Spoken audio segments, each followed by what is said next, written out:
Baik, teman-teman alumni pasti udah nggak sabar nih dari tadi nungguin kira-kira materinya apa nih yang bakal yang eh, sedaging apa gitu ya. Karena memang Ibu Ren ini merupakan certified financial planner dan juga business coach. Mungkin nanti kita bisa panggilnya coach aja kali ya, karena biasanya mungkin dipanggilnya coach gitu ya. Baik, selamat datang Ibu Reni, coach. Oh, coach Ya, sekarang ya. Assalamualaikum Mbak Halimah. Waalaikumsalam, Coach. Kita panggilnya Coach gak apa-apa gitu ya? Boleh kakak juga boleh kakak biar lebih Oh, mudah. kakak. Baik, baik.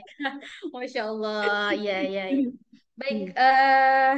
teman-teman sekalian, silahkan siapkan alat tulisnya atau apapun yang nanti memang bisa digunakan untuk mencatat ya, baik materinya maupun nanti pertanyaan-pertanyaan karena saya juga nggak mau kalah. Saya juga sudah pegang catatan, jadi nanti materi-materinya yang penting-penting, poin pentingnya bisa dicatat dan juga pertanyaannya biar gak lupa dicatat. Seperti itu ya.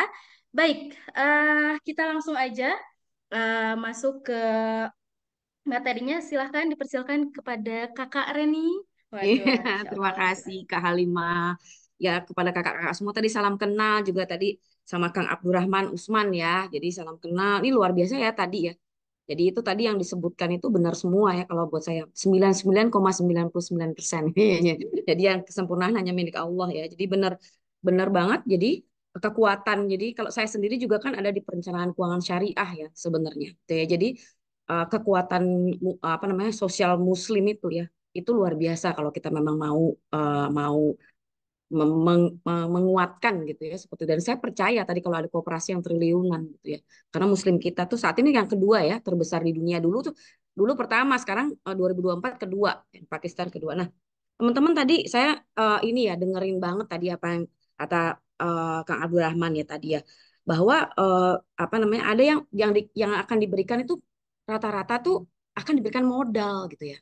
Nah saya sendiri juga kan apa keliling juga untuk dampingin teman-teman keuangan khususnya di pedalaman ya di namanya namanya di daerah 3T gitu ya. Jadi ada petani nelayan ya yang seperti itu yang betul-betul sampai pelosok ke perkebunan-perkebunan bahkan sampai di perkebunan Papua misalnya seperti itu ya. Jadi rata-rata dari sekian ribu tadi yang disebutkan sama Kang Abraman tadi mungkin dari Dede aja 5.000 ya. Jadi dari mungkin ada beberapa tuh udah 1 tahun ada yang 8.000 orang. Jadi 65 juta ya UKM di Indonesia. Nah, itu rata-rata banyak dibilang modal. Susah banget, Bu, dapat modal.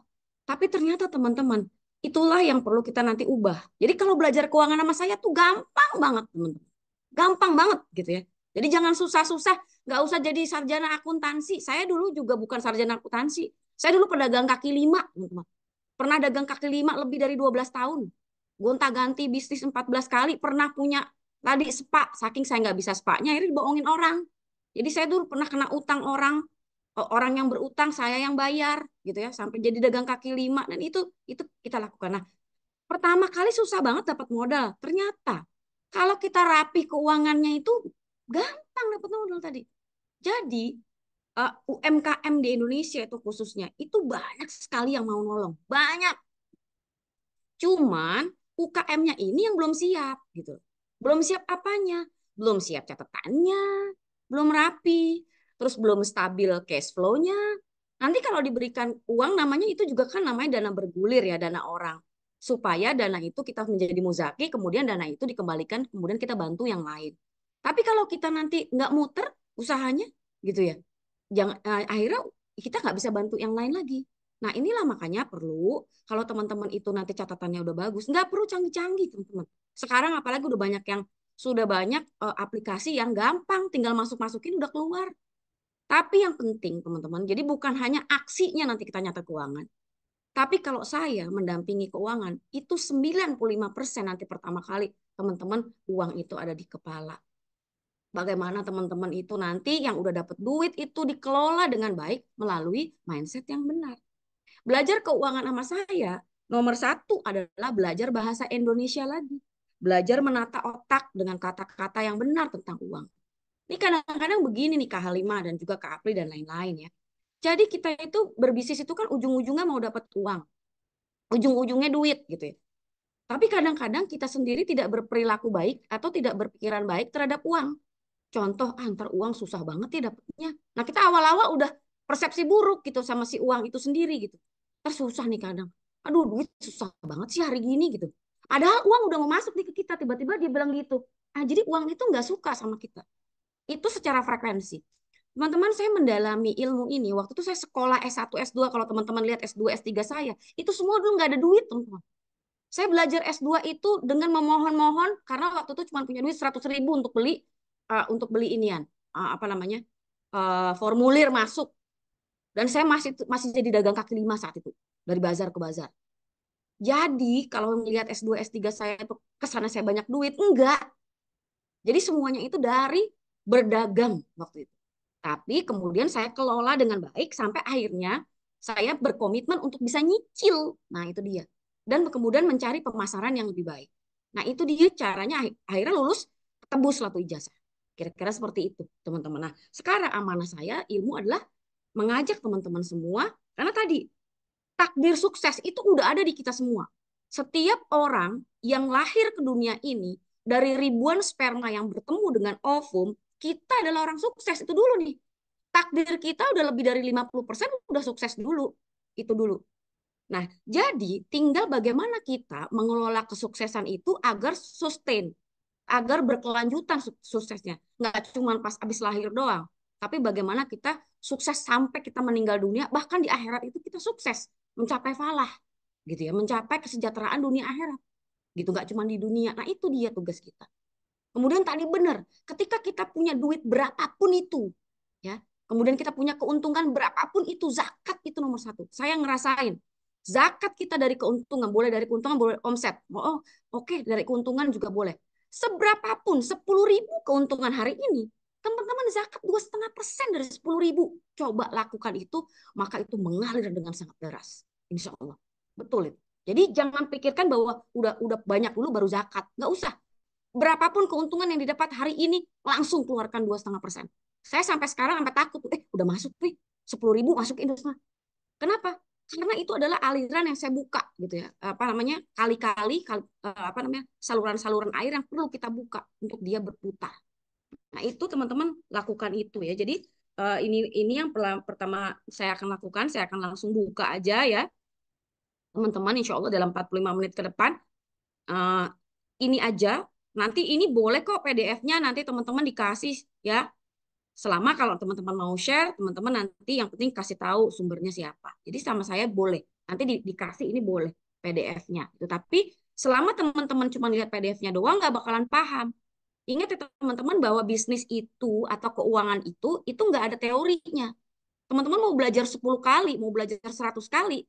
Kalau teman-teman nggak paham nggak dan tidak menjadi habit nabung, habit mencatat, habit udah habit habit menghitung. Itu kalau nggak jadi kebiasaan percuma.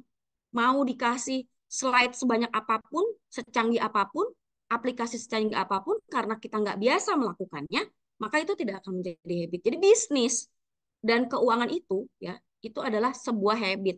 Jadi kalau misalnya sekarang mau nanti dapat uang yang banyak, maka teman-teman habitnya itu mulai dari habit thinking ya, misalnya ganti kata, misalnya dari kata sulit nggak ada kata sulit, bahwa semuanya itu mudah asal kita bisa apa namanya, tahu cara menggapainya gitu ya. Jadi cita-cita uang itu omset 10 miliar itu gampang kalau kita tahu caranya kan gitu ya. Jadi nggak ada yang sulit di dunia ini ya. Fa inamal usri yusro, inamal usri yusro gitu ya. Jadi kalau ada sulit tuh pasti kemudahannya ada lebih banyak gitu ya, seperti itu. Nah, jadi teman-teman, temanya kita adalah apa namanya, bagaimana arus kas untuk memula. Saya memilihkan judul, jadi tema sama judul berbeda ya. Temanya adalah sebenarnya adalah arus kas, tapi judulnya adalah bagaimana itu tertata. Jadi tertata itu arus kasnya tuh baik, asetnya juga baik, utang bisa kebayar gitu ya, seperti itu. Itu namanya tertata. Jadi arus kas itu bisa membayar semuanya keperluan dan kebutuhan kita gitu ya, seperti itu. Nah, ini dia teman-teman, baik ujung-ujungnya apa? Sejahtera diri kita dan keluarga kita. Ujungnya itu. Sejahtera itu apa? Sejahtera itu bisa membiayai seluruh kebutuhan dan juga cita-cita yang kita inginkan. Jadi nggak cuma kebutuhan loh. Apalagi pebisnis. Pebisnis ini itu sangat memungkinkan untuk mendapatkan uang banyak dengan cara legal, teman-teman. Ya, kalau karyawan masih sulit. Ada korupsi lah, korupsi waktu ya, korupsi uang ya. Tapi kalau pebisnis, waduh, itu adalah sebuah jalan yang bisa kita mendapatkan uang banyak secara legal gitu ya. Jadi sangat memungkinkan untuk kita mendapatkan uang yang banyak jika kita tahu caranya. Nah, satu, tahu caranya, mampu melakukannya, dan mau melakukannya. Nah, ini ada tiga kata nih, tiga kunci. Tahu, kadang-kadang udah tahu, tapi males melakukannya. Atau tahu, tapi belum mampu, karena belum dilakukan. Belum biasa gitu ya. Mas. Jadi kadang-kadang kalau naik sepeda itu kan kalau pertama jatuh-jatuh ya. Lakukan terus sampai kita sepedanya itu jalan dengan sangat baik. Maka kita menjadi biasa. Atau ada orang yang mampu, tahu, tapi nggak mau melakukannya. Capek, ribet, apalagi keuangan gitu ya.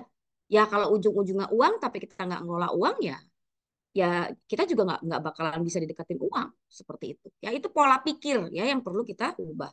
Ya ini semua ini karena saya itu belajarnya sampai belajar namanya teman-teman namanya ada yang namanya finansial psikologi itu sampai belajar gitu. Oh, saya belajar kemana-mana teman-teman. Bayar $3, bayarnya tuh murah kalau teman-teman mau belajar. Paling cuma 30.000 udah dapat dapat 12 video kalau kita mau belajar bener ya. Jadi ternyata uang itu nyangkutnya ada di psikologi kita, ada di cara pikir ya. Itu yang membuat uang itu datang ke kita. Itu 95% akan menentukan teman-teman berhasil di keuangan bisnis. Makanya nanti setengah dari slide ini adalah bagaimana finansial psikologi, finansial mindset. Dan saya juga mempelajari namanya financial neurosemantik. Bagaimana otak kita, apa namanya, bagaimana bisa membuat otak kita itu menarik uang masuk ke dalam. Itu yang saya pelajari bertahun-tahun, teman-teman.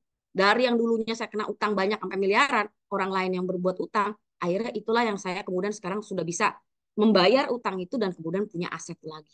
Nah, inilah yang kemudian saya akan sebarkan ilmu-ilmu ini di teman-teman di seluruh Indonesia. Yang sampai saat ini saya juga melakukan itu bersama banyak hal, sama Dede juga, sama Damping juga dengan kampus Umar Usman ya, kemudian sama OJK juga gitu ya, sama semuanya, Kementerian Koperasi juga sama semuanya gitu ya. Nah ini teman-teman, jadi dulu saya pernah empat kali bisnis nggak jalan, walaupun ada untung dikit, adalah yang diambil orang, ada yang ditendang orang, ada yang saya juga nggak suka karena labanya kecil dan lain-lain. Ini salah satunya saya punya spa dulu.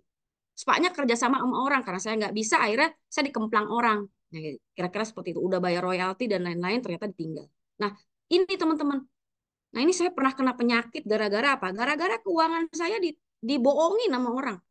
Kena bayar 2,2 miliar, teman-teman. Suruh bayar didatengin sama apa namanya orang yang minta-minta utang itu saya mau dibunuh-bunuh sekeluarga.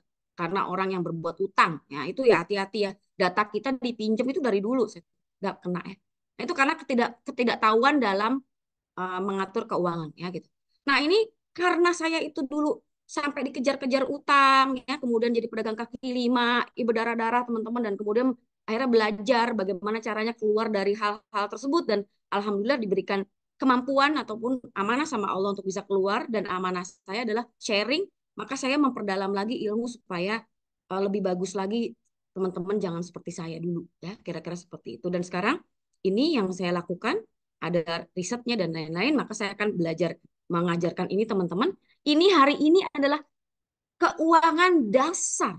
Jadi kalau belajar keuangan bisnis itu kira-kira mungkin teman-teman nggak cukup dalam waktu 1 jam atau 2 jam. Makanya kalau nanti teman-teman yang lainnya ada kelas-kelas saya yang lain, teman-teman boleh sit in. Karena bagi bagi teman-teman yang sering sit in, sering dengar, kemudian baru melakukan, ya ada lupa lagi, sit in lagi, ikut kelas lagi ya. Ikut dimanapun berada silakan ikut karena banyak kelas-kelas yang dibuat itu gratis ya gitu ya seperti itu. Jadi silakan sit in, lakukan lagi, lakukan maka itu yang berhasil.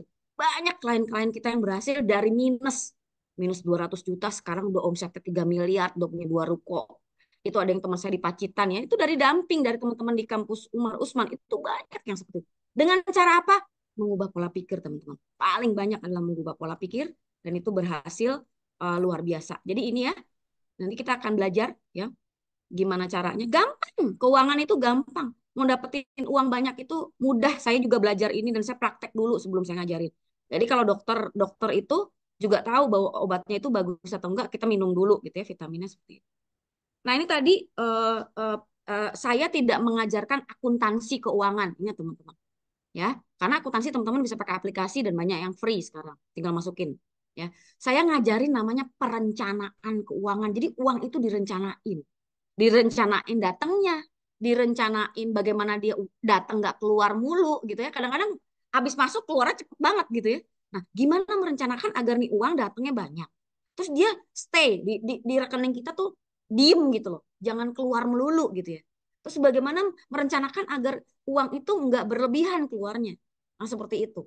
Terus bagaimana agar uang itu, uang yang secukupnya itu, terbatas itu bisa memenuhi kebutuhan kita yang tidak terbatas. Nah, itu dia itu namanya perencanaan keuangan. Ngatur duit gitu. Karena sesungguhnya UKM Indonesia bukan tidak bisa mendapatkan uang, bukan. Jago-jago. Tapi tidak banyak yang tidak atau belum mampu mengelola uangnya. Sehingga uang yang masuk itu tiba-tiba minus gitu. Padahal uangnya udah banyak yang masuk, omsetnya gede-gede. Saya punya klien ada yang omsetnya 1 M. Tapi utangnya sebulan minus 30 juta coba. Padahal dia omsetnya 1 miliar sebulan, tapi dia minus 30 juta sebulan. Kan aneh ya? Nah, ini aneh tapi nyata. Dan nyatanya 90% dari yang saya dampingin di seluruh Indonesia itu. Nah, teman-teman, inilah bagaimana kita rencanakan uang. Sampai mulai dari bagaimana merencanakan agar uang senang sama kita, itu kita rencanain. Dan itu merupakan proses. Tadi ingat tadi ada Kang Abdurrahman tadi bilang bahwa bisnis itu proses. Kalau disebut proses, makanya nggak instan. Ya. Nggak bisa instan, semuanya itu tidak sulap. Tapi bagaimana kita belajar untuk mengubah kata. Itu ada yang saya mentoring tuh 3 bulan, nggak boleh ngomong kata susah aja. Iya lupa ngomong susah lagi. Oh iya lupa ngomong yang negatif lagi. Itu nggak boleh. 3 bulan tuh pertama adalah belajar ngomong dulu agar nggak ngomong susah. Itu sampai kayak gitu ya. Itu proses untuk mengubah pikiran. Ya. Terus pentingnya kenapa nih teman-teman? Karena ujung-ujungnya adalah duit, ujung-ujungnya uang. So kita belajar belajar secara mendalam tentang uang, bukan cuma cara ngitung uang selembar 2 lembar, bukan. Tapi bagaimana mendatangkan uang, bagaimana membuat uang itu stay di dalam kehidupan kita, bagaimana uang itu bisa memenuhi kebutuhan kita, bisa kita membuat kita membantu banyak orang. Nah itu kita rencanakan semua, gitu ya. Ya. Semua itu ada betul, ada benar. Kalau betul cuman kebetulan, benar adalah kebenaran. Nah, selama ini datangnya duit itu kebetulan atau kebenaran. Kalau kebetulan doang ya pantas. Kadang sekarang masuk, besok enggak. Nah, itu cuman kebetulan gitu dapat uangnya. Tapi kita lagi mau mempelajari uang secara benar, yaitu secara kebenaran. Dengan apa? Dengan ilmu. Ilmunya itu ilmu sains, ilmu biologi sains, ilmu otak, neurologi sains, otak sains, ilmu Islam bagaimana jiwa kalbu menangkap uang itu semua dipelajari ya, dan semuanya diukur. Gimana kita mengukurnya, bagaimana kita mengukur kata, bagaimana kita mengukur itu semua. Kenapa? Agar semuanya bisa diatur. Oh ternyata caranya membuat uang datang itu bisa ya diatur, bisa teman-teman gitu ya, bisa diatur gitu ya. Jadi terus kemudian kita berpikir dulu sebelum bertindak. Ingat, jangan asal ngomong tentang uang tadi. Aduh, saya mah dikit banget uang saya. Saya mah nggak bisa sih berzakat sekarang. Nggak ada duit. Nah, hati-hati. Berpikir sebelum bertindak, sebelum bicara. Kalau bilang nggak ada duit, padahal di dompet ada duit 1.000, ya, maka hati-hati terhadap surat Ibrahim ayat 7. Surat Ibrahim ayat 7 itu akan berbicara terkait azab. Kalau kita tidak apa namanya tidak bersyukur, ya kita dikasih duit sama Allah 10.000 aja sehari, kita bilang nggak ada duit, padahal ada duit loh. Nah ini hati-hati. Nah inilah yang perlu diatur ya teman-teman ya. Supaya apa? Supaya hati-hati pertimbangannya. Supaya kita terkontrol ya. Terkontrol untuk melakukan menarik uang ya, kemudian melakukan uang. Terus kemudian kalau dalam berbisnis ini yang sering banget banyak motivasi-motivasi apa namanya pemasaran. Bagus sih, bagus karena dapat uang kan dari pemasaran. Tapi teman-teman yang sering lupa, makanya saya angkat jempol sama Dede, sama Institut Kemandirian. Kenapa? Karena keuangan adalah yang pertama. Ya, ada di beberapa kelas juga keuangan yang pertama. Kenapa? Karena financial mindset itu kontrol. Kadang-kadang kita itu kebanyakan digaspol. Ya, kita dikasih motor canggih gitu ya, dikasih ilmu yang canggih soal bisnis, dikasih duit, modal dan segala macam, tapi lupa dikasih rem. ya. Lupa dikasih rem. Nah, sedangkan perencanaan keuangan ini adalah alat kontrol. Supaya teman-teman kalau lagi mau beli alat, teman-teman mau membelanjakan sesuatu, ya maka teman-teman dikontrol dulu. Oh, kira-kira alat ini akan menghasilkan nggak ya? Oh, kira-kira kalau saya mau ngeluarin buat brosur atau buat beriklan di IG, kira-kira itu nanti kalau saya keluarnya 100.000, itu nanti akan mendatangkan uang berapa ya ke saya? Nah, itu perlu diatur, ya, dikontrol namanya. Ini itu keuangan kayak gitu, teman-teman. Jadi, uang yang kita dapat, apalagi duit modal dari pinjaman misalnya, maka bagaimana uang yang kita dapat itu bisa kita kelola gitu ya, bisa kita atur, dikontrol ya, supaya uang pinjaman itu menghasilkan untung kan gitu ya, seperti itu ya. Jadi nggak boncos. Jadi kita selain bisa untuk mengembalikan pokok, kita juga dapat untung seperti itu ya. Jadi itulah yang dilakukan dengan sistem keuangan yang perlu kita lakukan ya. Sistem keuangannya apa? Nanti selanjutnya kita akan bahas ya. Dan kenapa penting? Karena ini nih teman-teman, kita itu kalau ngomongin bisnis ya, itu ada yang namanya tujuan tujuan berbisnis. Soal duit ya, ujung-ujungnya soal duit. Yaitu kita pengen meningkatkan omset, nambah aset, kan gitu ya. Pengen buka cabang, pengen nambah SDM. Nambah SDM kan ujung-ujungnya bayar gaji, ya kan? Kemudian nambah kendaraan, beli tempat, sewa tempat, ya kan gitu. Kita juga jadi punya bisnis kan pengen digaji, kan gitu ya, gaji owner ya. Kemudian kita pengen memperluas bisnis. Nah, itu tujuan. Semuanya butuh duit nggak? Butuh lah, gitu. Dari mana duitnya? Nah, ini yang kadang-kadang kalau misalnya mau seperti ini, oh, saya minta modal dong, gitu. Padahal teman-teman, kalau kita bisa mengelola uang, kita nggak perlu minta-minta. Ataupun seandainya pun meminta, karena kita itu stabil bisnisnya, banyak orang yang deketin kita. Teman-teman pastikan, teman-teman dalam bimbingan aja dalam 6 bulan keuangannya bagus. Wah, teman-teman udah kayak bunga, kumbang-kumbang dan kupu-kupu pada datang. Semua orang pengen naruh duit di kita, karena ngelihat bisnis kita bagus. Lakukan ini aja. Lakukan pengelolaan keuangan, gitu ya, gampang. Kemudian ada risiko. Nah, ini dia kenapa perlu perencanaan. Ada apa? Duitnya nggak ada, omset meledak, kantong cekak, gitu ya. Semuanya ada yang beli banyak, tapi nggak ada duitnya. Modal habis, dana operasional nggak ada. Kita juga sebagai owner nggak pernah gajian, nggak pernah kecukupan bayar bayar listrik aja, kemudian kita dikejar-kejar sama tukang listrik. Itu pernah kejadian di saya, teman-teman. Saya mengalami ini semua. Banyak utang, baik utang kita sendiri, utang orang juga, gitu ya. Kemudian kesulitan membayar apapun ya, mendapatkan modal susah ya. Padahal ternyata kalau kita punya catatan gampang banget teman-teman dapat dapat utang gitu ya. Terus kemudian nggak punya tabungan, asetnya hilang mulu gitu ya. Yang tadinya apa namanya pasangan kita punya aset, kita pinjemin mulu, asetnya boro-boro balik. Yang ada asetnya kita tergerus terus. Nah, ini yang terjadi namanya risiko keuangan. Nah, kita belajar perencanaan keuangan ya, bukan hanya kita mencatat uang masuk atau uang keluar, bukan. Setelah kita catat tuh gimana? Apa yang perlu kita lakukan? Kalau minus bagaimana caranya? Kalau plus bagaimana caranya? Agar plus itu nambah. Kan gitu ya, teman-teman ya. Itu yang penting bagi kita dalam mempelajari uang, mempelajari tentang uang bisnis. Jadi tidak cukup mencatat keuangan, tapi bagaimana hasil catatan keuangan itu bisa kita sikapi. Oh, catatan itu minus. Nah, kalau minus gimana supaya plus? Oh, udah alhamdulillah nih Bu Reni, saya udah plus. Nah, bagaimana itu lebih plus plus lagi, plus plus plus plus plus plus supaya keuntungannya makin tinggi. Nah, itu yang kita lakukan, tuh ya teman-teman. Nah, ini teman-teman faktanya bahwa realita keuangan tuh begini, ya. Saya dulu pernah kena begini dan kemudian banyak teman-teman yang lain juga seperti itu. Kita laku mulu tapi nggak ada uangnya, buat bayar apapun susah. Kemudian dagangannya laris tapi modalnya habis tergerus karena kepake sama apa, kita nggak punya gajian, nggak punya untung buat gaji. Akhirnya modalnya dipakai lah buat gajian kita. Habis lah ya. Kemudian ada untungnya tapi nggak ada tabungannya. Jadi ketika dalam kondisi darurat, udah bingung cari duit kemana-mana. Ini yang kejadian. Akhirnya ngutang. Gara-gara apa? Nggak punya tabungan darurat. Ya seperti itu. Nah ini gara-gara nggak punya tabungan darurat, kondisi darurat melulu gitu ya. Akhirnya kita menggali lubang tutup lubang untuk menutupi. Karena sesungguhnya sebenarnya kita belum punya untung yang cukup untuk membiayai kehidupan kita sebagai pebisnis. Nah, ini perlu kita sadar dulu. Nah, kadang-kadang orang takut mencatat keuangannya karena gini, duh males deh Bu, males nyatet udah pasti kurang. Gitu. Jadi gini, banyak yang takut sama kelas keuangan, padahal justru itu perlu dihadapi.